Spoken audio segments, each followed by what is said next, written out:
இப்போ நீங்கள் பார்த்துட்டு இருக்கிறது என்னோட வீடு தாங்க. கீழே பூமியிலேருந்து வானம் வரை என்னோட இடம் தாங்க.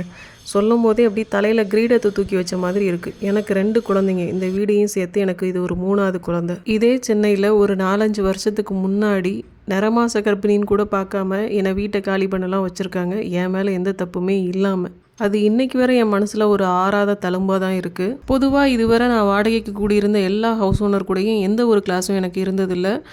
எல்லார்ட்டையும் ஒரு நல்ல பேரை தான் வாங்கியிருக்கேன். சாப்பிட்றோமோ சாப்பிட்லையோ மாதம் 5ஆம் தேதிக்குள்ளே வாடகை கொடுத்துருவேன். நான் உண்டு, என் வேலை உண்டுன்னு இருக்கிற ஆள். அப்படி இருந்தும் அந்த ஒரு லேடி மற்றும் பயங்கரமான மென்டல் டார்ச்சர் என்ன பண்ணியிருக்காங்க. அவங்க வீட்டில் தண்ணி பிரச்சனைங்கிறத மறைச்சி எங்களை வாடகைக்கு குடி வச்சு வலுக்கட்டாயமாக ஏதோ ஒரு பிரச்சனையை க்ரியேட் பண்ணி எங்களை காலி பண்ண வச்சாங்க. அதில் ஹைலைட்டாக அவங்க சொன்ன ரீசன் என்னன்னு பார்த்தீங்கன்னா, நான் கன்சீவாக இருக்கேன் அப்படிங்கிறத முதலே அவங்கக்கிட்ட சொல்லலை அப்படின்னு சொன்னாங்க. வாடகை வீட்டில் இருக்கிறேங்கிற ஒரே காரணத்துக்காக நான் கன்சீவ் ஆகிறதுக்கு ஹவுஸ் ஓனர் பெர்மிஷன்லாம் வாங்க முடியுமா? கன்சீவ் ஆகணும், குழந்தை பெற்றுக்கணுங்கிறதுலாம் ஒரு ஹஸ்பண்ட் அண்ட் ஒய்ஃப் அவங்களுக்குள்ளே பரஸ்பரமாக பேசி முடிவெடுக்க வேண்டியது. சொந்த வீடு இல்லைங்கிற ஒரே காரணத்துக்காக குழந்தை பெற்றுக்கிறதுக்கு ஹவுஸ் ஓனர்கிட்டலாம் பெர்மிஷன் கேட்க முடியுமா? என்ன உலகண்டா சாமி இது? அவங்களுக்கும் ஒரு பொண்ணு இருக்குது, ஒரே ஒரு பொண்ணு மட்டும்தான். அப்படி இருந்தும் என்னோட கஷ்டம் அவங்களுக்கு ஏன் புரியலைன்னு எனக்கு தெரியலை.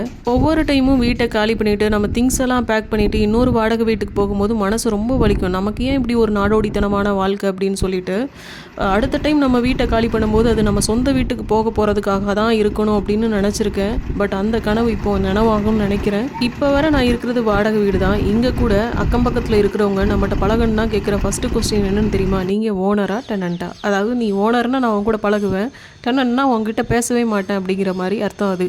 நான் பிறந்தது ஒரு பெரிய பணக்கார குடும்பம் தான். ஒரு 7th 8th படிக்கிறது வரை ஒரு வசதியான வாழ்க்கையை தான் நான் வாழ்ந்திருக்கேன். திடீர்னு என் வாழ்க்கை எப்படிலாம் மாறும் நான் கனவுல கூட நினச்சி பார்த்ததில்ல.